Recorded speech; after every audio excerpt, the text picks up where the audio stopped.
ಸ್ಥಿತಿಯಲ್ಲಿ ನಾವಿದ್ರೆ ಡೆಫಿನೆಟ್ಲಿ ಅದನ್ನ 100% ನಾವನ್ನ ಪ್ರಿವೆಂಟ್ ಮಾಡ್ಬೋದು. ಅದಕ್ಕೆ ನಾವು ತಡೆಗಟ್ಟು ಮಾಡ್ಬೋದು. ಅದನ್ನ ಪ್ರಿವೆಂಟ್ ಮಾಡಿದ್ರೆ HIV ಸೋಂಕು ಅನ್ನೋದೇ ನಮ್ಮ ಹತ್ರ ಸುಳಿಯಲ್ಲ. ನಮ್ಮ ಹತ್ರ ಸುಳಿಯೇ ಇಲ್ಲ ಅಂದಮೇಲೆ ಅದನ್ನ ನಮ್ಮ ಹತ್ರ ಬಂದು ಮಾಡೋದು ಇನ್ನೇನಿರುತ್ತೆ.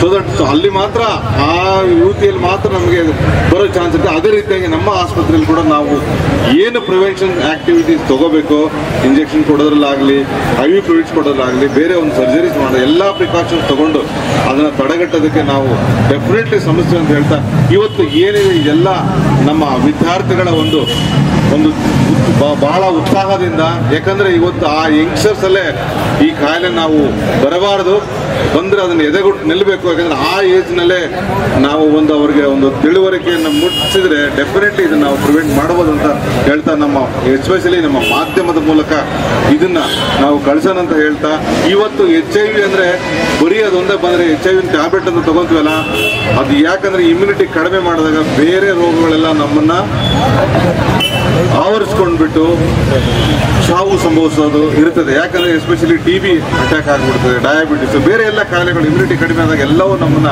ಕ್ಯಾನ್ಸರು, ಬೇರೆ ಬೇರೆ ಕಾಯಿಲೆಗಳನ್ನ ನಮ್ಮಲ್ಲೇ ಅಟ್ಯಾಕ್ ಮಾಡ್ತವೆ.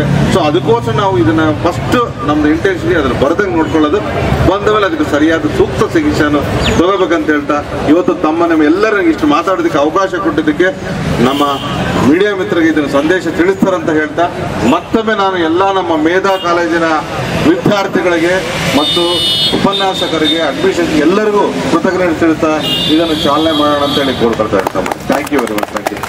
ಬಳ್ಳಾರಿಯ ನಿರಂತರ ಸುದ್ದಿಗಾಗಿ ಬಳ್ಳಾರಿ ಬೆಳಗಾಯಿತು ಚಾನೆಲ್ನ ಸಬ್ಸ್ಕ್ರೈಬ್ ಮಾಡಿ ಹಾಗೂ ಬೆಲ್ ಐಕಾನ್ ಒತ್ತಿ.